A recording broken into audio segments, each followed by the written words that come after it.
Folks, we're going back to Pyro. Yes, that is right. After months now of hanging out in Stanton and running missions in ASD and all this kind of stuff, we're headed back to Pyro to take on what Star Citizen originally was calling the A story for this narrative year of 2025. It feels like going into the scientist place and learning about the crazy stuff. That feels like the A story so far. We've been doing it for like 4 months, but apparently killing pirates is really what they want us to do. So I'm going to show you the entirety of what this includes here. I've also got some footage to show just in general kind of how this is laid out in the game. And we're going to talk about like where this fits into the game, especially considering Stanton is kind of more fun. And honestly, I'm scared to go back to Pyro. I don't want to fall through the floor anymore, okay? I feel like that's a Pyro thing. It's very much, that's Pyro flavor. So let's talk about the details here. To start off, if you don't know about this story, basically the A story of Star Citizen this year is supposed to be an insurgency kind of into the Pyro system. This is being done by the Frontier Fighters, who originally posed as a different gang to kind of start a war and justify more force in the Pyro system. But eventually they were found out, and now you can choose one of two sides to fight back against this third-party faction, either the Headhunters or the Citizens for Prosperity. If you know the original lore of Pyro, this is all kind of a weird storyline. It's supposed to be just like a wasteland where gangs are fighting for control over the space stations, but now it's sort of just this kind of middle ground system where Rough and Ready owns most of the space stations and the good and bad guys share combatants. Like, so in this situation, you can actually get both sides of reputation. Now, part of this is because it's an event, you know, they want us to be able to play all this stuff, but this also goes back to something that the narrative team said earlier this year. I'm actually going to pull that up real quick. Check this out. We're telling this year. And, you know, going forward, not every faction that you encounter in the game is going to be one that the players can actively work for. And there are these purely hostile factions, and we need them from gameplay reasons. Is that as the reputation system slowly evolves, we want a similar experience for players who always can arrive in a location and have someone to attack or who is attacking them without having to worry about how the reputation system is going to change how they behave or the dialogue lines, because there's a high cost with that. We do want to have some reputation-based gameplay where the player's alignment will affect the outcome or how they experience these things. Yes. But that's going to be much more controlled. It has to be within reason. So as you can see, they're trying to control the idea around reputation and how factions react to us and allow us to take part in the game in a different way than when they first announced reputation. It's much more gamified. It's much more straightforward. Okay, not straightforward, actually. It's more contrived. It's more controlled. It's more fed to us. It's not necessarily a bad thing. It does make this stuff simpler to go through, but it's not quite the system that was originally pitched. Either way, that's my starting diatribe. I'm sorry. Let's actually get to what has changed here in 4.3.2, what you're going to be doing. So the Frontier Fighters Finale is what they're calling this. It is a limited time event where players complete missions for one of two factions. The faction with the most contributed points acquired through completing missions will be declared the winner of this event. Now, they're not saying what the winners get. If there is any sort of thing that people get, or if this is just for funsies, you know, just bashing some pirate heads because it's good fun.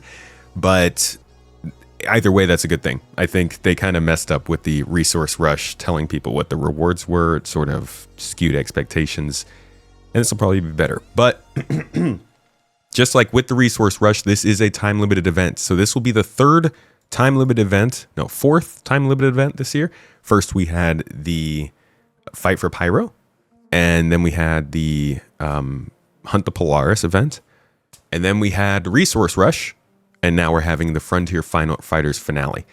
Just to be clear, the Hathor facilities, even the ASD facilities, those aren't events. Those are always going to be in the game. Those will give out dividends. You know, we're going to benefit from those locations for a long time. These events are they get a little more pushback from people because it feels like they are making something that only a certain amount of people will get to try. It's taking resources from doing contracts and missions that could always be existent in the game. I understand a little bit of that. when it comes to things that maybe aren't going to be recycled.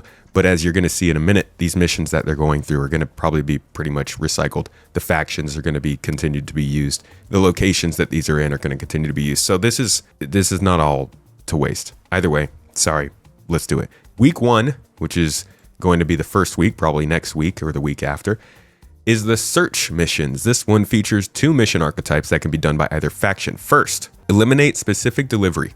In this mission, the player is tasked with eliminating a high-ranking member of the Frontier Fighters, collecting a datapad from the body, and then delivering the datapad to a specified location. If I do this right, you should have footage on the screen showing you this in the game. There will be different versions of this. It's really easy. It's just kill and return to prove you killed. But there's also a non-combat version. Non-combat? Missing person plus delivering person. In this mission, the player is tasked with finding a dead member of the supported faction, taking a datapad they extracted or attempted to extract, and then delivering the datapad to a specified location. Honestly, these are the same kinds of missions we just did in the Resource Rush, but in FPS mode version, whatever you want to call it. I kind of enjoy that. Okay, I think there are way more people getting into Star Citizen than are given credit for, that aren't really interested in flying spaceships. And while I don't think they should move away from spaceship development because of that, I think it is good to offer equivalent gameplay. And maybe that's not what they're going for here, but I do appreciate that this is offering a little bit more of a FPS approach, at least in some situations. And it's not combat. It doesn't have to be. This is just one of those old investigate location missing person missions, which hopefully, if they're getting it working for this event, they can get working in throughout the rest of the game again, because that is one of those lines of contracts that I think people should have access to that I don't think they have since 4.0. Week 2 missions called Pressure. Putting on that pressure, the pressure cooker. Week 2 features 2 mission archetypes that can be done by either faction. Week 1 missions are still available to play once the Week 2 missions unlock. Very nice. Our first mission is the ship ambush. In this mission, the player is tasked with ambushing Frontier Fighters. We have that mission in game already. This is just theming it around the Frontier Fighters and putting it in Pyro.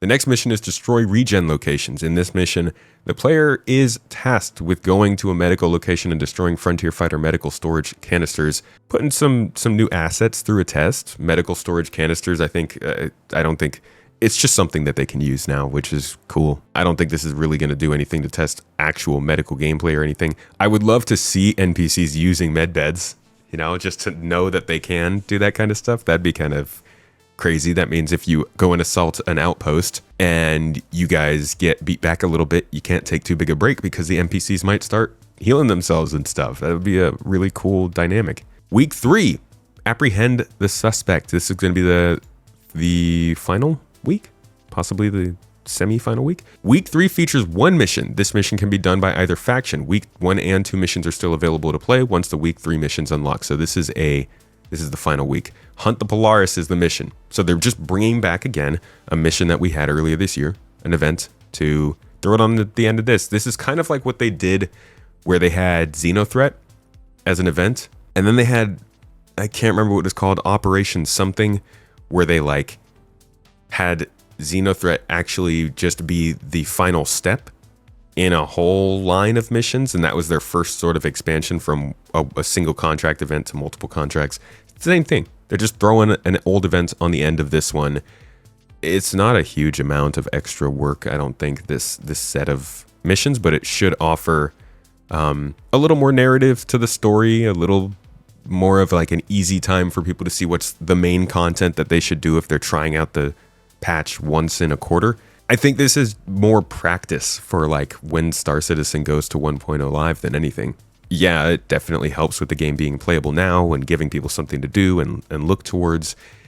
And it probably offers some testing possibilities as well. But for the most part, I hope that they are using this as a chance to perfect what needs to be done to deliver content when this does reach 1.0. Because I think this feels very much throughout this whole year, really, like a lot of 1.0 focused attempts, things that would fit in that. Anyways, the description for this mission is that it is of the existing archetype Hunt the Polaris. Wow, look at that. Fancy that. This is a multi-stage mission where players must work together to chase down and destroy a Frontier Fighters Polaris. This is a server-wide mission, meaning that players share the same mission instance. There are 2 versions of this mission, one for each faction. The way they describe this would not surprise me if we have mission chains like this, where like a few of the different missions are instanced and easy to do, and then that last part is server-wide and everybody joins in.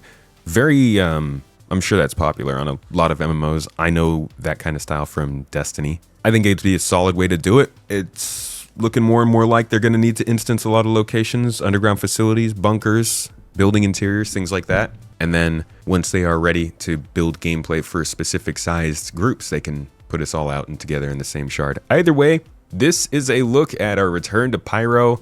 Look, I think we need to see missions coming back that we lost with 4.0. I'm pretty bummed out that we haven't gotten like racing back, missing people as we talked about here.